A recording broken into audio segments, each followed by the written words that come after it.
Hi everyone, my name is Savya, and today we're at the Indonesia Fund Fest. So far it's gone pretty well. I'm representing my company Blitz. We are an electric scooter company, and we'll be providing basically stationless electric vehicles for Indonesia. So hopefully we're able to get our funding and get started on that. Thank you.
Good afternoon, everybody. My name is Savya, and today I'm asking for $350,000 as a convertible note for my company Blitz. We're based out of Singapore, so it'll be going to the holding company in Singapore. So the solution, as you can see in our product, is right there. We're offering dockless electric scooters as well as motorbikes and motorcycles. And the problem really is very simple. It's the traffic and congestion that you see everywhere in Southeast Asia. So our solution is very straightforward. You unlock our vehicles with your phone, you ride it as you go, you pay for the duration of the trip, and then you can drop it off wherever you want, and you're charged for the duration of the trip. It's very convenient, very simple. We're offering a very economical and green last-mile transportation solution. In terms of the competitive landscape, there's Gojek, Grab, you also have Bluebird, you can also just walk. So where we place ourselves is on the more convenient side and the cheapest side, other than obviously walking. So we can place ourselves at the bottom left-hand corner of this matrix. In terms of what the team behind this is, there's me, there's Wadej, there's Sanjay and Noldi. Wadej and I are both mechanical engineers. I've had I've had 4 years of experience within the mechanical engineering industry, as well as I've worked for Hyperloop, which is Elon Musk's pet startup project. So I do have relevant experience within the renewable transportation industry as well. Sanjay and Noldi have been in Indonesia for about 20 to 30 years collectively, and they have experience in the aviation and shipping industry themselves. So they're connected to the government, so they're able to get us, permits and registration and all that done for us. Where we are in our journey today, we raised $110,000 for a pilot launch in Bali that consists of about 100 scooters, and this is one of the models. And the pilot launch will last for about a month, and then from there onwards we'll take it. So that's why we're asking for $350,000. That will last us for 6 months. It'll allow us to go from 100 to 500 scooters, also in Bali. And ideally we need about 1.6 million for the year, but our first milestone is that 6-month launch. So that's why we're asking for $350,000. And obviously the local government has been very supportive of this. Jokowi just 2 days ago signed a press release promoting more electric vehicles within Indonesia. So we're very confident that the government will be on our side on this. So that's essentially it. We have one model here for you guys to, feel free to try it out. But the terms that we're asking for is $350,000 as a convertible note. Thank you. So what are the models you have studied before coming up with the one? Basically, you're proposing a pilot project in Bali with 50 scooters, right? Right. You have raised $110,000, and then you want to take it across Indonesia and then Thailand and other places. So what other similar models have you studied? Because there are a lot of people doing this in the other countries. Right. So there are a few big competitors in the US, but they face a lot of difficulties in kind of getting their pilots off the ground. They've actually already raised a lot of money. They're worth a lot of money. That's actually one of the competitors' product. But one of the key differences with us is that we're able to study the downfalls that these companies are having, specifically with safety, with government regulation, as well as the litter problem of just having all these scooters lying everywhere. So we're working to fix all that before we even launch, which is why we took a whole year to raise our money and rectify these concerns. Number one, the design that we're using is actually not that. It's much more durable than that. The tires are bigger to withstand the terrain here in Bali as well as in other parts of Asia. The standing base is also a lot wider, so you can actually physically stand with both feet on it without falling off. In terms of the regulations, at least in the US, the government's actually coming after these companies and impounding them because they just dumped their fleet across their cities without permission. So that's why we're working with the government to make sure that we're actually partnered up with them so that they don't just take ours, so that in fact they're promoting our vehicles. And thirdly, we're solving the litter problem by partnering with a lot of the local businesses in Bali. So we're using their outside area as parking zones. So what that allows us to do is, even though you can pick it up from wherever and park it wherever, if you park at our designated area, you get some sort of a discount. Your credit builds up, you can cash that in for a free coffee or an appetizer at whatever restaurant that's nearby. But that's why we're partnering with these local businesses in Bali to begin with. And our zone that we launch, our launching zone, is going to be very restricted, so you can't actually take it outside of that zone. You could take it out, but to lock it back, you're going to have to come back into that zone, so we can really test in a specific zone with controlled variables so that we can see what the data is like. So would you like to let the investor know the status of the company, whether it's a PMA or a PT biasa? For sure. So right now, as I mentioned, we have a holding company established in Singapore, and what we're doing is we're in the process of actually registering the PTA company, the PMA company. So there'll be, I think, as far as I understand, there'll be two: one that operates the application and the scooters, and one that actually operates the whole business. I'm not too familiar with the legislation, the legalities of things, but it's all in process right now.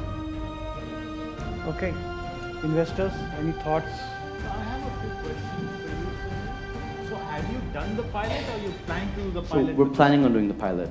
We're planning on doing the pilot. So have you done any kind of test runs anywhere in any particular location? So Test runs personally, or do you mean just test with this? No, we haven't done any tests, but we're able to look at the data from other companies that have already done their test pilots and see how they've gone.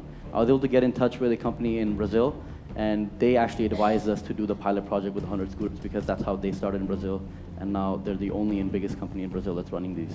So based on your research, how long will these things last? Because you know that there's always abuse. This particular model, 28 days. That's exactly why we didn't want to use it, because for them to even break even, you need to hit the 2-month mark. The model that we're going after, the expected life cycle with the abuse that they've tested in China, at least that's where our manufacturer is from, is roughly around 5 to 6 months. So we're able to actually surpass the requirement for our break-even point with the newer models, but these models, they just don't make it. So your manufacturer will give you a warranty for 6 months? That's what they've told us, yes. No. Will they sign it on paper?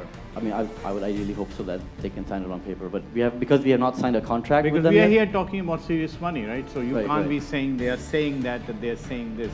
When you say 5 months, are you sure it will last for 5 months? Yes. If not 5, maybe 3, whatever is your break-even point. Yeah, no. So break-even will be 2, but they have guaranteed us for 6 months that they'll last. Okay. This is with maximum abuse. And the last question, theft. I mean, what's your thoughts around that, or what have you studied? Because this is something you can just carry out. Right. So firstly, in terms of actually using it, you can't, if you start to pick it up and move it around without actually having unlocked it, there's a big loud alarm that starts going off. So that's one anti-theft mechanism. There's also going to be equipped with RFID chips as well as GPS, so you can actually track it if someone does manage to, despite it blaring the loud alarm, does manage to take it away, so you can actually track that. The second thing is, because we're going to have regulated operational hours, our team is actually going to go out before nightfall and actually collect all of them and take it back to our warehouse, and we'll deposit them back in the morning to their designated zones. So we're controlling all the variables we can when it comes to theft. Victor? I want to ask, the device itself is made by yourself or it's custom from the manufacturer? This particular one is custom made from China. Custom from China? Yeah.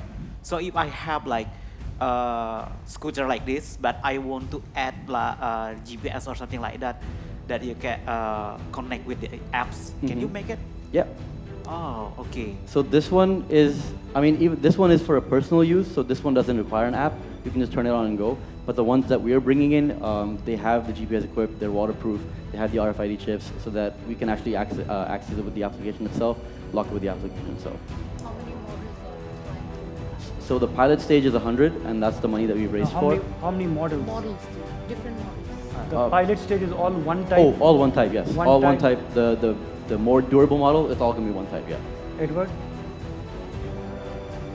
Disclosure from my side first. I have an investment into a company that also invests in similar business model, but more toward bike. Mhm. It's called GoS. Mhm. It's a M-Cash investment. Are you aware of that? Yeah, we're aware of GoS, yes. Yeah. So the questions will be two. First is that what makes a competitor like GoS to do the same thing like what you do? The second thing, if assume that you are different, I mean, you are unique, will it be a possibility for GoS to work together with you? Absolutely, 100%. I mean, I reached out to a lot of the big companies in the US. That's the only reason I reached out to their CEO in Brazil. And they were all focused on outcompeting each other within their respective geographies, and they didn't want to expand. But ideally, I would love to partner with somebody like if GoS, if they would be a good partner with us. Okay. So yeah, my capacity, I think, to introduce you to GoS. For sure.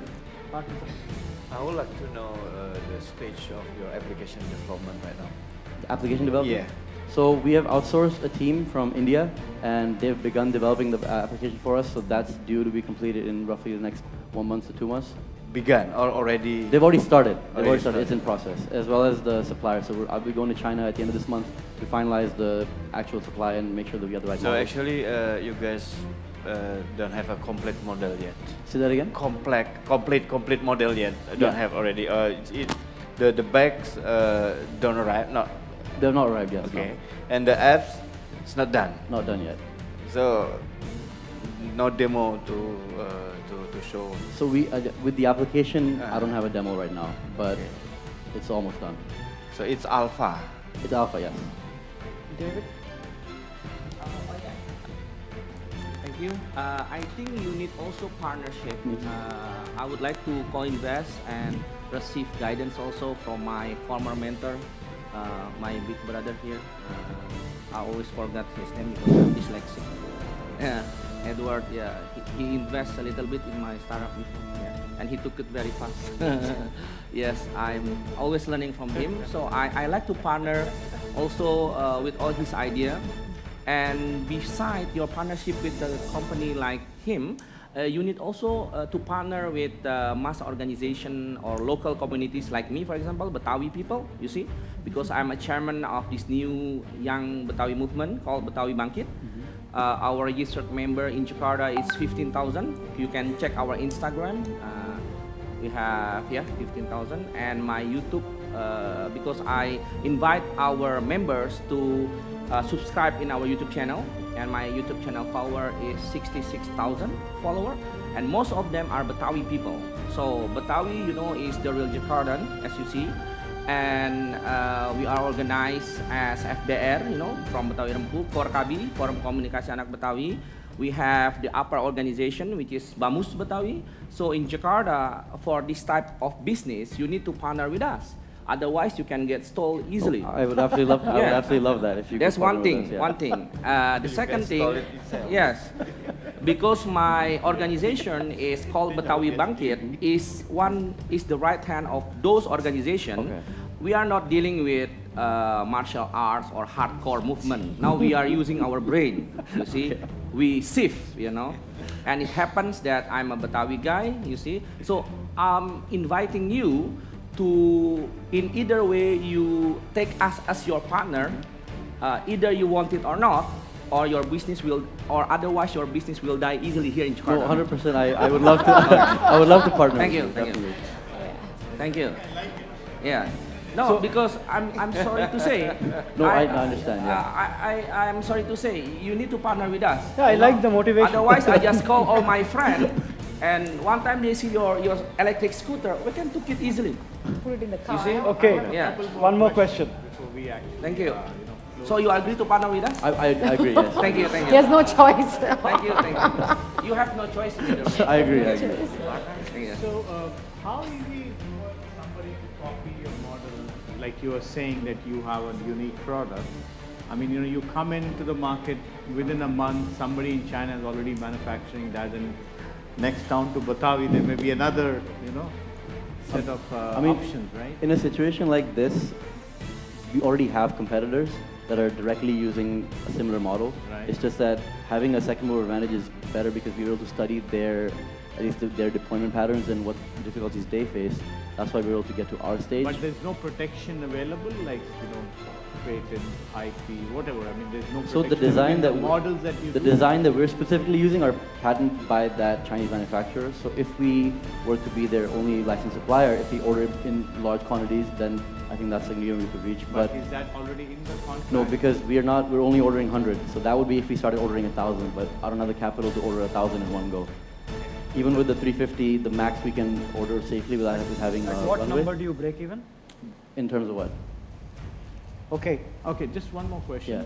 So the last question was, I think you already asked that question, so you can answer Break that. even, But I mean, my question here is, you were talking about how you're developing an app and all that stuff. I also heard you talking about, you like to, participate competition with other, So how come you have not gone and picked up this app? Because I think there's a dime a dozen apps, especially in India, for instance, which you could just pick up and modify and use it instead of doing it from scratch. I mean, why haven't you thought about So that? in terms of the app itself, there are certain things that we can protect because there are certain unique things that are unique to our application that don't exist in the current existing application. So you looked at a lot of different applications and how they work, and there are some things that they don't have already. Those are the unique things that we need to our software side.